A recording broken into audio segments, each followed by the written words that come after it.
டியூரோகார்ட் steel doors, உங்க வீட்டுக்கான soldier.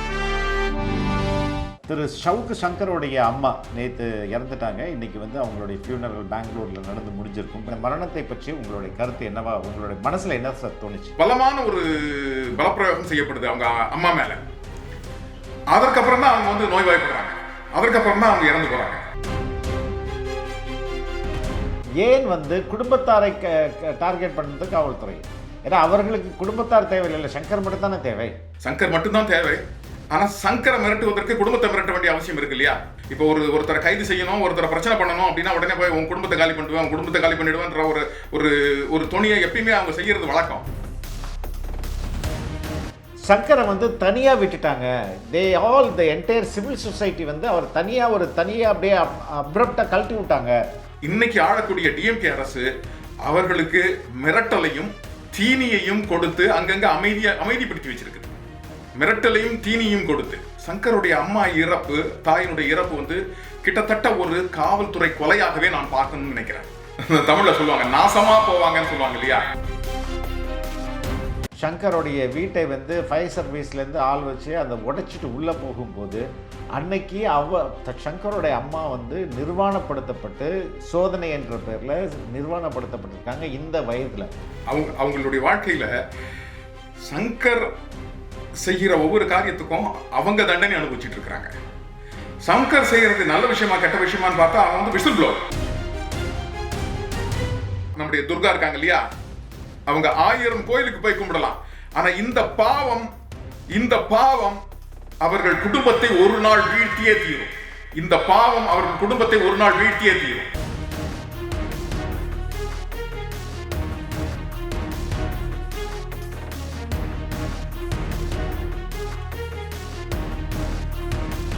Sir வணக்கம். Sir வணக்கம் ஃபெலிக்ஸ். திரு ஷவுக்கு சங்கருடைய அம்மா நேற்று இறந்துட்டாங்க. இன்றைக்கி அவங்களுடைய ஃபியூனரல் பெங்களூரில் நடந்து முடிஞ்சிருக்கும். பை த டைம் இந்த வீடியோவை மக்கள் பார்க்கும்போது அந்த ஃபியூனரல் நடந்து முடிச்சிருக்கும். அந்த ஃபியூனரலுக்கு சங்கர் அவர்களும் போயிருக்கிறாங்க. இந்த மரணத்தை பற்றி, இந்த மரணம் உங்களுடைய நீங்கள் கேள்விப்பட்டோன்னே இந்த மரணத்தை பற்றி உங்களுடைய கருத்து என்னவா, உங்களுடைய மனசில் என்ன சார் தோணுச்சு? ரொம்ப ஒரு வேதனையான ஒரு விஷயம் ஃபெலிக்ஸ். அவங்க கிட்டத்தட்ட ஒரு 68 வயதுடையவங்க. இன்றைக்கி இந்தியாவில் 68 வயதெல்லாம் இறப்புக்கான வயது கிடையாது. ஆனால் அவங்க இறந்து போகிறாங்க. நம்ம பார்த்துக்கிட்டே இருந்தோம், ரெகுலராக அவங்கள பார்த்துக்கிட்டே இருந்தோம். சங்கர் எப்பப்பெல்லாம் கைது செய்யப்படுறாரோ அப்போல்லாம் அவருடைய பெயர் செய்தியில் ஒலிக்கும். அவர் தான் ஹெபியஸ் கார்பஸ் அப்ளை பண்ணியிருக்காரு. சங்கருடைய சங்கருடைய தாயார் ஹெபியஸ் கார்பஸ் அப்ளை பண்ணியிருக்காங்க. அவங்க தான் ஹைகோர்ட்டில் மூவ் பண்ணியிருக்காங்க, அவங்க தான் சுப்ரீம் கோர்ட்டில் மூவ் பண்ணியிருக்காங்க. நமக்கு தொடர்ந்து இந்த தகவல் வந்துக்கிட்டே இருக்கும். இனி அவருடைய பெயரோட எங்கேயுமே ஒலிக்காதுன்னு நான் நினைக்கிறேன். ரொம்ப வருத்தமான விஷயம். அவங்க ஒரு ஸ்ட்ராங்கான பெண்மணி, ரொம்ப ஸ்ட்ராங்கான ஒரு பெண்மணி. இன்னைக்கு சங்கர் சவுக்கு சங்கராக இருக்கிறதுக்கு, அவர் இந்த சமுதாயத்தில் எதிர்த்து நிற்கிறதுக்கும், அந்த சவுக்குன்னு ஒரு பேர் கிடைக்கிறதுக்கும் அவங்க அம்மா தான் காரணம்னு அவங்க அம்மாவே அவங்களோட அந்த பேட்டியில், ஒரு சங்கரோட இருக்கிற ஒரு பேட்டியில் சொல்லியிருக்காங்க. அப்படிப்பட்டவங்க தான் அவங்க ரொம்ப ரொம்ப ஒரு தைரியமான ஒரு பெண்மணி. ஆனால் இந்த அரசு அவங்க மீது செலுத்தின இந்த பொய் வழக்குகள் இருக்கு இல்லையா, அதன் காரணமாக உடஞ்சி இன்னைக்கு இந்த உலகத்தில் இறந்தும் போயிட்டாங்க. மிக வேதனையான ஒரு விஷயம், மிக மிக மிக வேதனையான ஒரு விஷயம். இன்னைக்கு அவர் இறந்து போயிருக்காங்க. அவங்க இறந்து போனதுக்கு யார் பொறுப்பு? இன்னைக்கு நம்ம இந்த வழக்கில் இன்னைக்கு சங்கர் கைது செய்யப்பட்டிருக்கிற வழக்கு இருக்கு இல்லையா, இந்த வழக்கே ஒரு பொய் வழக்கு, ஒரு ஜோடிக்கப்பட்ட வழக்கு. முதல்ல சவுக்கு சங்கர் யூடியூப்ல பேசுனதுக்காக வழக்கு பதிவு செஞ்சுக்கிட்டே இருந்தாங்க. அதுக்கப்புறம் அதுல இருந்து மாறி இன்னைக்கு சவுக்கு சங்கர் ஒரு கிரிமினல் குற்றவாளி, காசு மிரட்டி வாங்கினார் அப்படின்ற மாதிரி ஒரு நேரட்டிவ் செட் பண்ணி அதற்காக ஒரு சில வழக்குகளையும் பதிவு செஞ்சு அதற்கான பொய் ஜோடனைகளையும் செஞ்சு இந்த வழக்கு நடந்துட்டு இருக்கு. இந்த வழக்கின் காரணமாக தான் சவுக்கு சங்கருடைய அம்மாவும் சவுக்கு சங்கரும் மாலதியும் இருந்த அந்த வீட்டுக்குள்ள போலீஸ் கதை உடைச்சு உள்ள போகுது. அவங்க மேல ஒரு பலமான ஒரு பலப்பிரயோகம் செய்யப்படுது அவங்க அம்மா மேல. அதற்கப்புறம் தான் அவங்க நோய்வாய்ப்படுறாங்க. அதற்கப்புறம் தான் அவங்க இறந்து போறாங்க. அதே மாதிரி அவங்க இன்னொரு கோடம்பாக்கமா இங்கே ஒரு இடத்துல தங்கி இருந்தப்ப அவங்க வீட்டில் ஒரு பெரிய தாக்குதல் நடக்குது. சங்கர் மேலே நடத்துறதுக்கான தாக்குதல் தான் மலம் சாக்கடை இதெல்லாத்தையும் கொண்டு போய் கொட்டி ஒரு பெரிய தாக்குதல் நடத்துது. அந்த தாக்குதல்லையும் அவங்க அம்மா தான் அந்த வீட்டில் இருக்காங்க, அவங்க மேலே தான் தாக்குதல் நடக்குது. அவங்களுடைய ஃபோனை பிடிங்கிட்டு போய் அவங்க ஃபோனில் வந்து வீடியோ எடுத்து இப்படி பல தாக்குதல்களை அவங்க மேலே செஞ்சுருக்காங்க. ஒரு வயசானவங்க மேலே இந்த ஆளுகிற வர்க்கம் இப்படிப்பட்ட ஒரு தாக்குதல்களை செய்யுது இல்லையா, அதன் காரணமாக தான் இன்னைக்கு அவங்க இறந்து போயிருக்காங்க. நம்ம யோசிச்சு பார்க்கணும், கொஞ்சம் வந்து மனசை வந்துட்டு விட்டு யோசிச்சு பார்க்கணும். அந்த அம்மா அவங்களுடைய குடும்பமும் முழுக்க தமிழ்நாடு அரசுக்கு மட்டுமே வேலை செஞ்சுட்டு இருக்கிற குடும்பம். அவருடைய கணவர் வந்து தமிழ்நாடு அரசுல விஜிலன்ஸ்ல வேலை செஞ்சுட்டு இருந்தாரு, அவர் இறந்து போனார். அதற்கப்புறம் அந்த குடும்பத்தில் அடுத்து வந்து சங்கருக்கு அந்த வேலை கிடைக்குது, அதன் மூலமா சங்கரும் வேலை செஞ்சுட்டு இருக்காரு. அதன் மூலமா வந்த பிரச்சனையின் காரணமாக தான் சங்கர் வந்து இன்னைக்கு வந்துட்டு வேலை இழந்து நிற்கிறார். இப்போ அந்த குடும்பத்தில் இன்னைக்கு அவங்க சங்கரை நம்ம விட்டுட்டு அந்த அம்மாவை பார்த்தா கூட அந்த குடும்பம் தமிழ்நாடு அரசுக்காகவே வேலை செஞ்ச ஒரு குடும்பத்துல இருந்து வந்தவங்க. அவங்க இன்னைக்கு அவங்கள நாம வந்துட்டு அவங்கள கொண்டு இருக்கிறோம், கிட்டத்தட்ட நம்ம கொண்டு இருக்கிறோம். இந்த அரசு அவங்கள கொண்டு இருக்கு. யோசிச்சு பாருங்க, இந்த காவல்துறை ஒரு பொய் வழக்க போட்டு அந்த பொய் வழக்குல அவங்களுடைய சொந்த வீட்டை பூட்டி வச்சிருக்காங்க. அவங்க இன்னைக்கு சொந்த வீட்டை பூட்டி வச்சிருக்கனால அவங்க பெங்களூர்ல போய் தங்கி இருக்கிற ஒரு கட்டாயத்துக்கு அவங்க வந்து தள்ளப்பட்டிருக்கிறாங்க இல்லையா. அவங்களோட வீடு அது வந்து மதுரவாயில் நினைக்கிறேன், மதுரவாயில் சிஎம்டி காலனி, மதுரவாயில் இருக்கிற அந்த வீட்டை வந்து பூட்டி வச்சிருக்காங்க, இன்னைக்கு வரைக்கும் பூட்டி வச்சிருக்காங்க. அவங்களுடைய வீட்டில் அவங்க வாழ முடியாத அளவுக்கு பண்ணி வச்சிருக்காங்க. இது எல்லாமே பொய் வழக்கு, பொய் சோதனைகள் அப்படின்றது எல்லாருக்குமே தெரியும். இதெல்லாம் ஏன் நடக்குது, இதெல்லாம் ஏன் செய்யறாங்க அப்படின்னு பார்த்தா, இன்னைக்கு ஆளுகிற கட்சியில் இருக்கிறவங்க திருடுவதற்காகவும் கொள்ளையடிப்பதற்காகவும் இந்த மாதிரி விசில் ப்ளோவர்ஸையும் அவங்களுடைய குடும்பத்தை சார்ந்தவங்களையும் தாக்குற வேலையா வந்து செஞ்சுக்கிட்டே இருக்காங்க. அதன் காரணமா இன்னைக்கு ஒரு உயிர் போயிருக்குது. அதன் காரணமா ஒரு ஒரு ஒரு ஒரு தைரியமான ஒரு தமிழ் பெண் இன்னைக்கு இறந்து போயிருக்காங்க. இன்னைக்கு வந்து சித்திரை தமிழ் புத்தாண்டு இல்லையா, இன்னைக்கு தமிழ் புத்தாண்டுல அவங்களுக்கு தகனம் செய்ய வேண்டிய நேரம் வந்திருக்குது பாருங்களேன். நம்மலாம் தமிழர்களா இருந்து என்ன வருத்தமா இருக்கு. இன்னொரு ஒரே ஒரு கேள்வி கேட்க நான் விரும்புகிறேன். சங்கரோடைய அம்மாவாக இருந்த ஒரே காரணத்தினால் அவங்களுடைய பென்ஷன் வந்து 3-4 ஆண்டுகளாக முடக்கப்பட்டிருக்கு. அவங்க நீங்கள் சொன்ன மாதிரி அவங்க வீட்டில் வந்து மழை தள்ளி கொட்டியிருக்கிறாங்க. அதுக்கப்புறம் வந்து அவங்களுடைய பரம்பரையாக அவங்க அதாவது ரொம்ப வருஷமாக வாழ்ந்த ஒரு தமிழ்நாடு ஹவுசிங் போர்டு வந்து சீல் பண்ணப்பட்டிருக்கு. கடைசியாக சங்கருடைய வீட்டை வந்து ஃபயர் சர்வீஸ்லேருந்து ஆள் வச்சு அதை உடைச்சிட்டு உள்ளே போகும்போது அன்னைக்கு சங்கரோடைய அம்மா வந்து நிர்வாணப்படுத்தப்பட்டு சோதனை என்ற பேரில் நிர்வாணப்படுத்தப்பட்டிருக்காங்க இந்த வயதில். இது மாதிரியான ஹியூமிலியேஷனை சங்கர் தன்னுடைய பையன் அப்படின்ற ஒரே காரணத்துக்கு தான் இவ்வளோ பெரிய பனிஷ்மெண்ட் அவங்களுக்கு. அவங்களுடைய வாழ்க்கையில் சங்கர் செய்கிற ஒவ்வொரு காரியத்துக்கும் அவங்க தண்டனை அனுபவிச்சுட்டு இருக்கிறாங்க. சங்கர் செய்கிறது நல்ல விஷயமா கெட்ட விஷயமான்னு பார்த்தா அவன் வந்து விசில் ப்ளோவர். சங்கர் வந்து அவனுக்கு தெரிகிற விஷயங்களை சமுதாயத்தில் எடுத்துட்டு வந்து வைக்கிறான். கிட்டத்தட்ட ஒரு 15 ஆண்டுகளாக அந்த வேலையை தான் அவன் செஞ்சுக்கிட்டே இருக்கான்னு வச்சுக்கோங்களேன். அண்ணா யூனிவர்சிட்டி வழக்கிலிருந்து இன்னைக்கு நடக்கிற விஷயங்கள் வரைக்கும். அண்ணா யூனிவர்சிட்டியில் ஜெயலலிதா வந்துட்டு ஐபிஎஸ் ஆஃபீஸர்ஸ்க்கு விஜிலன்ஸில் வந்துட்டு அவங்களுடைய வழக்கை வந்து முடிவு கொண்டு வரதுக்காக விஜிலன்ஸ் ஆஃபீஸர்ஸ் 2 பேருக்கு அவங்க சீட்டு கொடுத்தாங்க அப்படிங்கிற வழக்குல இருந்து ஆரம்பிச்சு இன்னைக்கு வரைக்கும் சங்கர் மேலே வழக்கு போயிட்டே இருக்கு. அத்தனைக்கும் சங்கர் மட்டும் விக்டிம் ஆகல, சங்கரோட அம்மாவும் விக்டிமா இருக்காங்க, சங்கருடைய குடும்பமே முழுக்க அவங்களுடைய சகோதரி விக்டிமா இருக்காங்க. இப்படி எல்லாருமே அந்த குடும்பத்தில் விக்டிமா இருக்காங்க. முதல்ல வந்து சங்கருடைய அம்மா இன்னைக்கு இறந்து போயிருக்காங்க. ஏன் வந்து குடும்பத்தாரை டார்கெட் பண்ணது காவல்துறை? ஏன்னா அவர்களுக்கு குடும்பத்தார் தேவையில்லை, சங்கர் மட்டும் தானே தேவை. சங்கர் மட்டும்தான் தேவை. ஆனா சங்கரை மிரட்டுவதற்கு குடும்பத்தை மிரட்ட வேண்டிய அவசியம் இருக்கு இல்லையா? இது காவல்துறையினுடைய யுக்தி. காவல்துறை எப்பயுமே செய்யற விஷயம். இப்போ ஒருத்தரை கைது செய்யணும், ஒருத்தரை பிரச்சனை பண்ணணும் அப்படின்னா உடனே போய் உன் குடும்பத்தை காலி பண்ணிடுவேன், உன் குடும்பத்தை காலி பண்ணிடுவேன்ற ஒரு துணியை எப்பயுமே அவங்க செய்யறது வழக்கம்.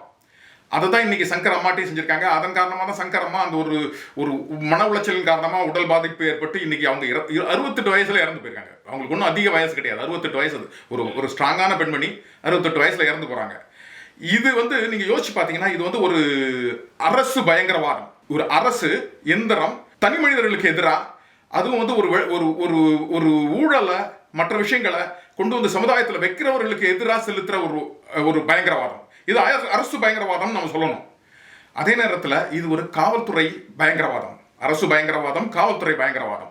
இது ஏன் அரசு பயங்கரவாதம்னு சொல்றேன்னா, இது ஆளுகிற இன்னைக்கு அரசுல இருக்கக்கூடிய ஒரு குடும்பத்துக்கு எதிராக சங்கர் வைக்கிற தகவல்கள் தான் அந்த குடும்பம் வந்து இவ்வளவு கோவப்படுறதுக்கும், இன்னைக்கு சங்கரை வந்து ஒரு எப்படியும் ஒரு முடிவுக்கு கொண்டு வரணும், அவருடைய குடும்பத்தை ஒரு முடிவுக்கு கொண்டு வரணும்னு சொல்லிட்டு இவ்வளவு வேகமா செயல்படுறதுக்கும் முக்கிய காரணமா இருக்கு. அதனால இது அரசு பயங்கரவாதம். அதே நேரத்துல காவல்துறை அந்த அரசு பயங்கரவாதத்துக்கு துணை போய் காவல்துறை ஒன்றையே நின்றுகிட்டு இருக்கு. சென்னை காவல்துறையில் இருக்கக்கூடிய உயர் அதிகாரிகள்ல இருந்து சென்னை காவல்துறையில் இருக்கக்கூடிய ஸ்டேஷன் ஹவுஸ் ஆபீசர்ஸ், ஸ்டேஷன்ல இருக்கக்கூடிய இன்ஸ்பெக்டர்ஸ் வரைக்கும் இந்த இதுக்கு துணை போய் நிற்கிறாங்க. இது வந்து காவல்துறை பயங்கரவாதமும் கூட.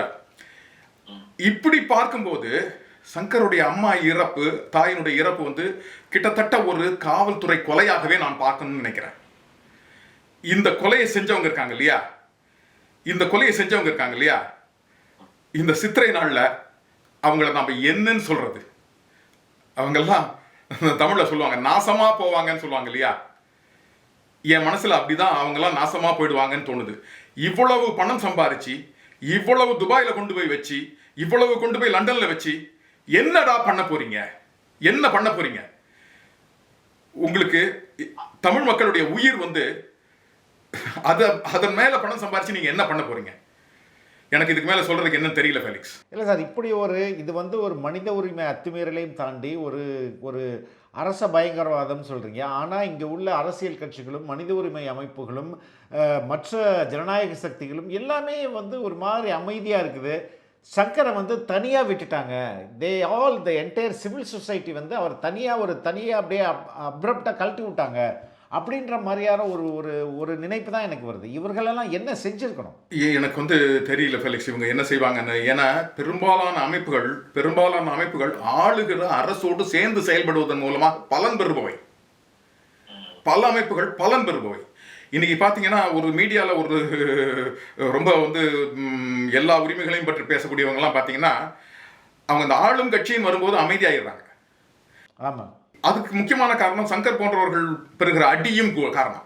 அவங்கள போட்டு எப்படி சங்கரை போட்டு பெரட்டி அடிக்கிறாங்களோ அதே போல தனக்கு ஒரு பாதிப்பு வரக்கூடாதுன்றதுக்காக அவங்க ஒதுங்கியும் நிற்கிறாங்க. அதே மாதிரி இன்னைக்கு ஆளக்கூடிய டிஎம்கே அரசு அவர்களுக்கு மிரட்டலையும் தீனியையும் கொடுத்து அங்கங்க அமைதிப்படுத்தி வச்சிருக்குது. மிரட்டலையும் தீனியும் கொடுத்து இப்ப இதுல இந்த மாதிரி விஷயங்களை நாம வெளியில் எடுத்து வைக்கும் போது இவங்க நேரடியா நமக்கு வைக்கிற பேர் என்ன தெரியுமா? சங்கி. என்ன அவங்க வந்து சங்கின்னு தான் அழைக்கிறாங்க. ஆனா நான் என்னுடைய 5வது வயது 6வது வயதுல இருந்து நான் பெரியார் திடலுக்கும், நான் கடலூர்ல சின்ன குழந்தையா படிக்கும் போது என்னுடைய தந்தையார் என்னை கொண்டு போய் பெரியார் திடலில் உட்கார வச்சு அங்க இருக்கக்கூடிய ஒரு பெரியார் கூடம், அந்த கெடிலம் பாலத்துக்கு பக்கத்துல இருக்கிற ஒரு பெரியார் கூடம், அங்கதான் பெரியார் வந்து பிள்ளையார் எடுத்துட்டு போகும்போது அவரை செருப்பால் அடிச்சாங்க. அந்த இடத்துல பெரியாருக்கு ஒரு கூடாரம் அமைச்சிருக்காங்க. அங்கதான் எப்பயுமே பெரியார் சம்பந்தமான மீட்டிங் நடக்கும். அந்த இடத்துல இருந்து நான் பெரியார்னே வளர்ந்தவன். இன்னைக்கு இவங்க பண்ற திருடையும் இவங்க பண்ற குடும்ப அரசியலையும் பார்க்கும்போது வெறுப்படைஞ்சு இதை கேள்வி கேட்கும் போது நம்மள சங்கின்னு இவங்க அடையாளப்படுத்துறாங்க. இவங்களுக்கு ஈஸியா உங்களுடைய நியாயத்துல இருந்து உங்களை வெளியே தள்ளிடணும்னு வச்சுக்கோங்களேன். நீங்க பேசுற நியாயத்துல இருந்து உங்களை வெளியே தள்ளிடணும்னு வச்சுக்கோங்களேன். டக்குன்னு அவங்க ஈஸியா உங்களை சங்கின்னு சொல்லிட்டு தள்ளிடுறாங்கன்னு வச்சுக்கோங்களேன். சங்கின்னு சொல்லிட்டு ஓடிடுறாங்க. நமக்கு ஒருபோதும் நான் சொல்லுவேன், ஒருபோதும் இந்த பிஜேபியினுடைய அரசியலோ RSS அரசியலோ தமிழ்நாட்டுக்கு பொருந்தாது. அதை என்னைக்குமே நம்ம தோல்ல சுமக்க மாட்டோம். ஆனா இவர்களுக்கு உண்மையை பேசுறவங்களையும் நேர்மையை பேசுறவங்களையும் நேரடியா காயப்படுத்துறதுக்கு அவங்க பயன்படுத்துற வார்த்தை சங்கி. இன்னைக்கு சங்கின்னு சொல்லி தப்பிச்சு போயிடுறாங்க. அதே மாதிரி நிறைய அமைப்புகள் இது போல இவங்கெல்லாம் பேசுறதை கேட்டு நமக்கு எதுக்கு இந்த பிரச்சனைன்னு சொல்லி ஒதுங்கி நிற்கிறாங்க. அதுல இன்னைக்கு சங்கர் மாதிரி ஆட்கள் ஒதுக்கப்பட்டு நிற்கிறதுல நமக்கு ஒன்றும் ஆச்சரியம் இல்லைன்றதான் என்னுடைய எண்ணம் ஃபெலிக்ஸ். உண்மையை நீங்கள் வந்து நம்மளை வந்து அதாவது தத்துவார்த்த ரீதியாகவும் உணர்வு ரீதியாகவும் பாஜகவையும் RSS சித்தாந்தங்களை எதிர்க்கிற நம்மளை வந்து சங்கின்னு சொல்கிறாங்க. ஆனால் நேரடியாகவும் பிஸ்னஸ் ரீதியாகவும் அரசியல் ரீதியாகவும் திமுக தானே வந்து இப்போ பாஜக கூட நேரடி உறவில் இருக்குது. அமித்ஷாவுடைய பையன் கூட சபரீசன் தொடர்பில் இருக்கிறாரு. அதானிக்கு பல்லாயிரம் கோடிகளான கான்ட்ராக்டை தமிழக அரசு வந்து திமுக அரசு கொடுத்துருக்கு. அம்பானிக்கான பல 35,000 40,000 மதிப்புள்ள பிஸ்னஸ் வந்து தமிழ்நாட்டில் இயங்குது. இவர்கள் நேரடியாகவும் அதாவது தொழில்துறை சார்ந்தும் வர்த்தகம் சார்ந்தும் அரசியல் சார்ந்தும். ஆமாம், அப்படி இருக்கும்போது நம்மளை எப்படி சார் அவங்களையே இது இந்த இந்த இந்த இந்த தகவல்கள்லாம் அவங்களுக்கு கண்ணுக்கு தெரியாமல் போட்டிருந்தா என்ன நடக்குது? தெரியும் ஃபெலிக்ஸ். நான் இந்த இந்த நீங்கள் சொன்ன அத்தனை தகவல்களும் எனக்கும் தெரியும். ஆனால் நான் ஒரு கேள்வி கேட்கட்டுமா ஃபெலிக்ஸ்? சபரீசன் ஒருத்தர் வந்தார். அந்த வீட்டில் இருக்கிற ஒரு பெண்ணை திருமணம் செஞ்சுக்கிட்டார். அந்த பெண்ணு பேர் செந்தாமரை இல்லையா? அந்த செந்தாமரையை திருமணம் செஞ்சுக்கிட்டார தவிர அவருக்கு திராவிட அடையாளங்கள்ல என்ன உறவு இருக்குன்னு சொல்லுங்க எனக்கு. இன்னைக்கு அந்த கட்சியினுடைய முக்கியமான பொறுப்புகளையும் முடிவுகளையும் எடுக்கிற பொறுப்புகளை அவர் நிற்கிறார். அவர் தான் முதன்மை. அப்ப என்ன மனநிலை பாத்துங்க. இது வந்து குடும்ப அரசியலா இல்ல கொள்ளை அரசியலா? இப்ப பிஜேபி கூட பரவாயில்லன்னு தோண ஆரம்பிச்சிரும் இல்லையா இவங்க பண்ற அராஜகத்தை பார்க்கிற போது. இப்ப நான் வந்து மீண்டும் வந்து இவங்களுடைய செயல்பாடுகள் எல்லாம் இவங்களுடைய திட்டங்கள் எல்லாம் பார்க்கும்போது நம்ம சங்கருடைய அம்மா இறந்தது மற்ற விஷயங்கள்லாம் வந்துட்டு இவர்கள் தான் முழு பொறுப்பு நான் நினைக்கிறேன். இந்த குடும்ப அரசியல் தான் முழு பொறுப்பு. இவங்க 1000 கோயிலுக்கு போய் கும்பிடலாம். நம்முடைய துர்கா இருக்காங்க இல்லையா, அவங்க 1000 கோயிலுக்கு போய் கும்பிடலாம். ஆனா இந்த பாவம் அவர்கள் குடும்பத்தை ஒரு நாள் வீழ்த்தியே தீரும். நீங்க அதை யோசிச்சு பார்க்கணும். அவங்க வீட்லயும் இன்னைக்கு சின்ன குழந்தைகள் இருக்காங்க இல்லையா, இன்பநிதி, அப்புறம் இன்னொரு பெண் ஒண்ணு இருக்காங்க இல்லையா, அவங்களாம் நல்லா இருக்கணும்ல. மக்களுடைய சாபம் அது அவங்களுடைய வாழ்க்கையை அழகா வச்சுக்கணும்னு நினைக்கிறீங்களா என்ன? அவங்கள சின்ன குழந்தைங்க தானே. எனக்கு அதுல ஊழ்வினை இதெல்லாம் வந்து எனக்கு நம்பிக்கை இல்லை. உங்களுக்கு நம்பிக்கை இல்லை. ஆனா சிலம்பு காலத்துல இருந்து சொல்லியிருக்கு. கலைஞர் பேசுற சிலம்பு இருக்கு இல்லையா, ஊழ்வினை உருத்து வந்து ஊட்டும், ஊழ்வினை திரட்டி வந்து கொல்லும். எனக்கு நம்பிக்கை இருக்கு. அதுவும் முக்கியமா கள்வர்கள் ஒரு நாள் அந்த ஊழ்வினை அனுபவிப்பார்கள். சார், இப்போ கரண்ட்ல நடக்கிற வந்து அரசு வந்து ஒரு கேர்டேக்கிங் கவர்மெண்ட் தான். இப்போ வந்து எலெக்ஷன் கமிஷன் தான் ஃபுல் ஸ்விங்கில் இந்த ஸ்டேட்டை கண்ட்ரோல் பண்ணிகிட்டு இருக்குது. குறிப்பாக காவல்துறையில் இருந்த ஆணையர் வந்து மாற்றப்பட்டிருக்கிறாரு. இதுக்கிடையில் இந்த ஆணையர் தான் பரோலுக்கும் வந்து அனுமதிச்சிருக்கிறாரு. இப்போ இந்த தொடர்ச்சியாக இந்த அரசு அந்த சவுக்கு மேலே போட்ட அந்த குண்டாஸை அப்படியே மெயின்டைன் பண்ணுவாங்கன்னு நினைக்கிறீங்களா? இல்லை அந்த புக்கெல்லாம் கொடுக்கறதுல கொஞ்சம் டிலே பண்ணி, இல்லை புக்கே கொடுக்காம அவரை கொஞ்சம் வித்ட்ரா பண்ணுறதுக்கான அதுக்கு என்ன வாய்ப்பு? எல்லாருக்குமே தெரியும் இது புனையப்பட்ட வழக்குன்றதுனால. இப்போ இந்த காவல்துறையோட நிலைப்பாட்டில் அவங்களோட அப்ரோச்சில் ஒரு மாற்றத்தை நம்ம காண முடியுமா இப்போ இருக்கிற நிலைமையில்? ஃபெலிக்ஸ், நீங்கள் ஏற்கனவே ஒன்று சொல்லிட்டீங்க ஃபெலிக்ஸ், நீங்களும் சொல்லிட்டீங்க. டிஎம்கேவும் பிஜேபியும் நெருக்கமான உறவில் இருக்கிற ஒரு உறவாடிகள். ஆனால் அவங்க வெளியே தெரியாமல் நடத்திக்கிட்டு இருப்பாங்க. சமீபத்தில் ஒரு பொலிட்டிக்கல் அனலிஸ்ட் சொல்லும்போது சொன்னார், இவங்க எவ்வளவு பிஜேபியை எதிர்த்து நிற்கிறாங்களோ அவ்வளோத்துக்கும் இவங்க தமிழ்நாட்டில் ஸ்ட்ராங்காக இருப்பாங்க. இவங்க பிஜேபி எவ்வளோ இவங்க டிஎம்கேவை எதிர்த்து நிற்கிறாங்களோ அவ்வளோத்துக்கும் பிஜேபி எதிர்கட்சியா மாறிட்டே இருக்கும். இப்படித்தான் உறவு நடந்துட்டு இருக்கு. இப்ப பிஜேபி வளரணும்னா அவங்க டிஎம்கேவை எதிர்த்துக்கிட்டே இருக்கணும். டிஎம்கே கூட என்னைக்கு சேர்றாங்களோ பிஜேபி சப்ரஸ் ஆயிடும். இப்ப இந்த சூழல்ல நீங்க வந்துட்டு இந்த வழக்குகள் எப்படி முடியும்ன்றதுக்கு இன்னைக்கு நம்ம பதில் சொல்ல முடியாது ஃபெலிக்ஸ். இன்னைக்கு பதில் சொல்ல முடியாது. ஏன்னா இன்னைக்கு சங்கர் வந்து இந்த எலெக்ஷன்ல பேசக்கூடாத ஒரு ஆள். நம்ம சங்கரை பற்றி இன்னைக்கு சங்கர் வந்து எலெக்ஷன்ல நிற்கக்கூடாது, எலெக்ஷன்ல வெளியில இருக்கக்கூடாது. அதுதான் இந்த டிஎம்கேனுடைய தேவையான ஒரு விஷயம் இல்லையா? அதுக்காக தான் டிஎம்கேல சங்கர் மீது குண்டாவசும், சங்கர் மீது மற்ற வழக்குகளும், சங்கர் மீது மற்ற விஷயங்களும் அப்படியே கத்தி போல பாய்ச்சப்பட்டிருக்குது. அப்ப இது டிஎம்கேக்கு அவங்க ஃபேவர் பண்ணுவாங்களா பண்ண மாட்டாங்களான்றது தான் என்னோட கேள்வி.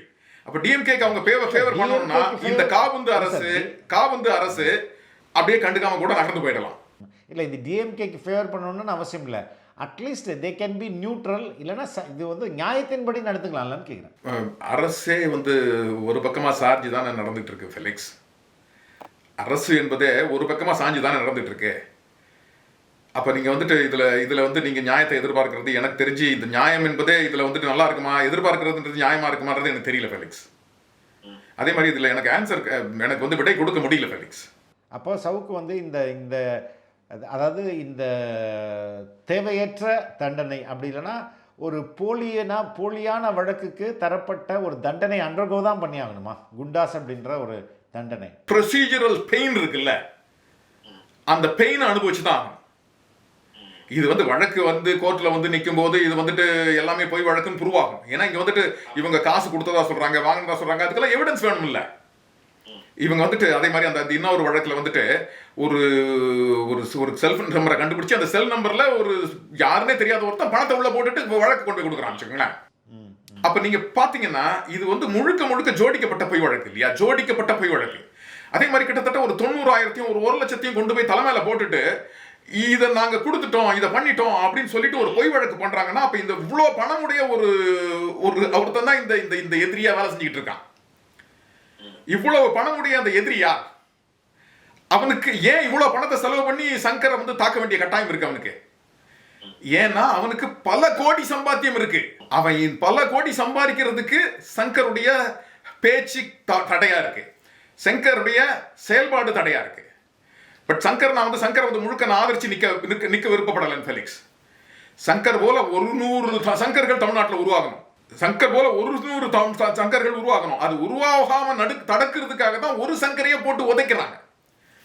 அந்த ஒரு சங்கரையை போட்டு கஞ்சா வழக்கு போடுறாங்க. இப்ப சமீபத்தில் ஒரு வழக்குல தமிழ்நாடு காவல்துறை பொய் வழக்கு, கஞ்சா வச்சு பொய் வழக்கு போட்டாங்கன்றதுக்காக அந்த காவல் அதிகாரிகளுக்கு 10 லட்சம் ரூபாய் அபராதம் போட்டிருக்குது கோர்ட்டு. ஓகே, அந்த அந்த அந்த எந்த நீதிமன்றம் சார் அது? மதுரை ஹைகோர்ட் நினைக்கிறேன். அதனுடைய டாக்குமெண்ட்ஸ் என்கிட்ட வந்திருக்கு. நான் அதை முடிஞ்சா நான் அடுத்த ஒரு வீடியோல அதை முழுக்கவே அதை எக்ஸ்பிளைன் பண்ணி ஒரு வீடியோ தயார்படுத்துறேன். நான் அதுல எக்ஸ்பிளைன் பண்றேன். அதே மாதிரி சென்னை ஹைகோர்ட்லயும் இதே மாதிரி ஒரு வழக்கு ஒன்று நடந்திருக்குது. அதுலயும் கிட்டத்தட்ட 10 லட்சம் ரூபாய் வழக்கு போட்டிருக்காங்க. யாருக்கு வழக்குல வந்து தண்டனை கொடுக்கப்பட்டிருக்குது? காவல்துறை அதிகாரிகளுக்கு. அவர்கள் பொய்யான குற்றங்களை மக்கள் மேல போட்டிருக்கிறாங்க, பொய்யான ஜோடனைகளை செய்து பொய் வழக்குகளை பதிவு செஞ்சிருக்காங்க. அதன் காரணமா மக்களை வந்து தண்டிச்சிருக்காங்க. இப்ப இது வந்து நம்ம சங்கர் வழக்குலயும் பார்த்தோம் தானே. இன்னைக்கு சங்கருடைய வீடு பூட்டி இருக்கு. சங்கருடைய வீடை பூட்டி இருக்குன்னா அந்த வீடை ஏன் பூட்டி வச்சிருக்காங்கன்னா அங்க வந்துட்டு போய் கஞ்சா எடுத்தோம்னு சொல்றாங்க. ஸோ இப்போ இதெல்லாம் வந்துட்டு காலம் மாறும்போது, ஆட்சி மாறும்போது, இதெல்லாம் ப்ரூவ் பண்ணும்போது நாளைக்கு அதே தண்டனை இந்த வழக்கு அதிகாரிகளுக்கும் கிடைக்கும் தானே. இந்த குற்ற நடவடிக்கை செய்கிற வழக்கு அதிகாரிகளுக்கும் இந்த தண்டனைகள் கிடைக்கும் தானே. அப்போ நம்ம வந்துட்டு அதை பொறுத்திருந்து பார்க்கணும். ஆனால் இதுக்கிடையில சங்கருடைய அம்மா இறந்து போயிட்டாங்க இல்லையா. அந்த வேதனை வந்து ரொம்ப கொடுமையானது இல்லையா. அவங்க குடும்பத்துக்கு மட்டும் இல்லை ஃபெலிக்ஸ், அவங்க குடும்பத்துக்கு மட்டும் இல்லை, இது நமக்கும் ஒரு இப்போ நம்முடைய வீட்டில் இது போல ஒரு அம்மா இறந்து போயிருந்தாங்கன்னா நம்ம எவ்வளோ ஒரு வேதனைப்பட்டிருப்போம் ஃபெலிக்ஸ். நம்முடைய வலி எவ்வளோ கொடுமையாக இருக்கும். நமக்கு வந்து எனக்கு இந்த தகவல் கிடைக்கும் போது எனக்கு வந்து சங்கரை திட்டுறதா இல்லை இந்த அரசை திட்டுறதா இல்லை வந்து என்னன்னு சொல்லி திட்டுறது, என்னன்னு சொல்றது, அந்த ஒரு கிட்டத்தட்ட ஒரு ஒப்பாரி, ஒரு ஆற்றாமை தான். அதுதானே சார் இங்கே ஒரு பெரிய வீக்னஸ், நம்மளோட ஆற்றாமை இருக்குல்ல. நம்மளை வந்து இந்த அரசு இயந்திரம் என்ற மிகப்பெரிய ஜெயண்ட் நம்மளை முடக்குது. அந்த அரசு இயந்திரத்துக்கு எதிராக என்னால் சண்டை போட முடியலைன்ற ஒரு ஆற்றாமை இருக்குல்ல, அது உண்மையில ரொம்ப மனசை வந்து வேதனைப்படக்கூடிய ஒரு ஆற்றாமை சார். நான் வந்து வெளிநாடுகளில் கிட்டத்தட்ட 20 ஆண்டு காலமாக நான் வந்து மேற்கு உலகில் வாழ்ந்துட்டு இருக்கேன் ஃபெலிக்ஸ். இங்கே இது போல அரசு இல்லை ஃபெலிக்ஸ். ஒரு தனி மனிதனை கூட அவனுக்கு ஒரு பிரச்சனைனா அவன் வந்து கோர்ட்டில் போய் நின்று வாதாட முடியும், இது பண்ண முடியும். ஆனால் நம்ம நாடு கிட்டத்தட்ட சுதந்திரம் அடைஞ்சு 70 ஆண்டு காலம் ஆயிடுச்சுன்னு சொல்றாங்க. இன்னைக்கும் அந்த பிரிட்டிஷ் மனநிலையிலிருந்து போகல. அன்னைக்கு அந்த வெள்ளக்காரர்கள் பிரிட்டிஷர்ல இருந்து நம்முடைய இந்தியர்களை காலிலையும் செருப்பாலையும் அடிச்சாங்க, ரோட்ல மேய விட்டாங்க. அதன் காரணமாக ஜாலியன் வாலாபாக் துப்பாக்கி சூடு நடந்தது. ஜாலியன் வாலாபாக் துப்பாக்கி சூடு நடந்ததுக்கு முக்கியமான காரணம் என்னன்னா, வெள்ளைக்காரர்கள் வந்து ஒரு தெருவில் இந்தியர்கள் மேய்ஞ்சி தான் போகணும், கிராவல் பண்ணணும் அப்படின்னு சொன்னாங்க. அதுக்கு எதிர்த்து தான் வந்துட்டு ஒரு மீட்டிங் நடந்தது எங்க நம்ம அந்த ஜாலியன் வாலாபாக். அங்க வந்து ஜெனரல் ஓட் ஆயர் வந்து துப்பாக்கியும் பீரங்கிலையும் எடுத்துட்டு போயிட்டு அந்த மக்களை வந்து ஒரு 300 சொச்சம் பேர் அங்க அந்த இடத்துல சுட்டு கொள்றான். நான் அந்த இடத்துக்கு நேராவே போய் அங்க நின்று என்ன நடந்ததுன்றதை பார்த்தேன். நான் அந்த இடத்த போய் அங்க எத்தனை குண்டுகள் பதிஞ்சிருக்கு, எப்படி அந்த செவரு அங்க எங்க மக்கள் அதை வந்து இந்த காந்தின்னு ஒரு படத்துல வந்து ரொம்ப அழகா காட்சிப்படுத்தியிருப்பாங்க.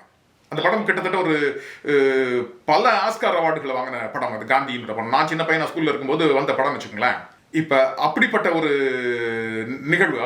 நிகழ்வு. ஸோ எனக்கு என்ன சொல்றதுன்னு தெரியல. இந்த அரசு இயந்திரமும் அரசு பயங்கரவாதமும் இப்படியே தொடர்ந்துகிட்டே இருக்கக்கூடாது இந்தியாவில். அதுக்கான முற்றுப்புள்ளி தொடரணும். மக்கள் உரிமை உள்ளவர்களா, மக்கள் அதிகாரம் உள்ளவர்களா மாறணும். அதற்கான முன்னெடுப்புகளை எல்லா அமைப்புகளும் செய்யணும். இன்னைக்கு அதிகாரத்தில் இருக்கிறவங்க நம்மளை பயமுறுத்துறாங்கன்றதுக்காக அடங்கி போறதோ, அவங்க காசு கொடுக்குறாங்கன்றதுக்காக வாங்கிக்கிட்டு அவங்களுக்கு சாதகமாக பேசுறதோ, இது மக்கள் துரோகமாகவே நம்ம பார்க்கணும். மக்களுக்கு நாம செய்கிற துரோகமாவே பார்க்கணும். நம்முடைய குரல் எங்க தேவையோ அங்க பதிவு செஞ்சே ஆகணும். நம்முடைய குரல் எங்க தேவையோ அங்க நம்ம பதிவு செஞ்சே ஆகணும் ஃபெலிக்ஸ். இந்த இடத்துல என்னோட குரலை நான் பதிவு செய்யணுன்றதுக்காக தான் இந்த விஷயத்தை நான் பேசுறேன் ஃபெலிக்ஸ்.